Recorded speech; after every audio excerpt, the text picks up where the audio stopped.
how FcR chromatography is working is quite clear now. It's clear.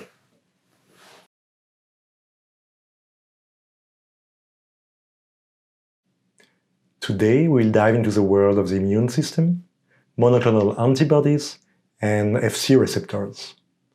My name is Romain Dabre. Welcome to the second edition of the Chromatography Experts videos. Patrick, welcome. Can you explain us first what are Fc receptors and how they can help the human body to fight against cancers and infections? Fc receptors are surface proteins that are located on, for example, natural killer cells, and they play an important role in our body's immune system. They recognize antibodies which bind to the surface of infected tissue, invading pathogens or cancer cells, and thereby stimulate our immune response, which then leads to the killing or the destruction of the infected cells and cancer cells.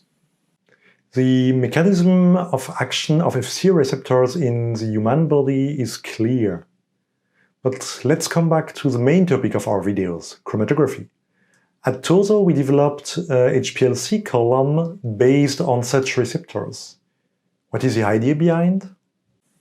The individual antibodies of the same type of antibody have slight variations in their end-glycan structure. This is a post-translational modification on the Fc part of the antibody. When the antibodies bind to the pathogens or to the surface of the pathogens, the Fc part of the antibody with its end-glycan structure is visible to the Fc receptor and thereby stimulates our immune response. By now attaching the Fc receptor on a resin and putting it into an HPLC column, we're able to mimic the same effect that's happening in the human body.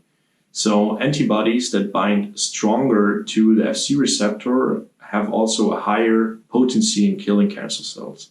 And we're using this effect to separate antibodies according to their ADCC activity. So basically, the typical output of such an HPLC analysis is a chromatogram. How does a FcR, affinity chromatogram, look like? And what can we learn out of it?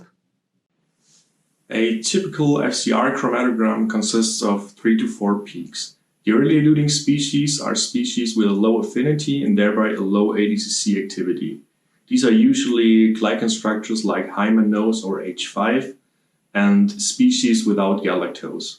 The late eluting species are species with a high ADCC activity, which are shown in glycan profiles like high content of galactose or the absence of fructose. It is now clear how FcR chromatography is working. But at Tosoh, we focus on developing solutions for the biopharma industry. What are the potential applications of FcR chromatography? Our column offers a very wide range of potential applications. Scientists in the upstream development, for example in the clone screening or cell line selection, can use this column to not only screen for titer, but also screen for a dedicated glycan profile, which leads to a higher ADCC activity of the antibodies produced by these cell lines.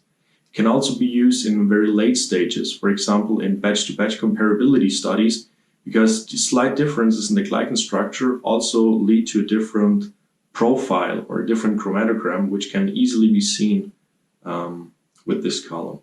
It can also be used, for example, in a comparability study of an originator to a biosimilar, because they usually differentiate in their end-glycan structure and also in their ADCC activity. Thanks a lot, Patrick, for all those explanations. If you want to learn more about FcR affinity chromatography, then get in touch with your regular Tosoh contact. And in the meantime, stay safe.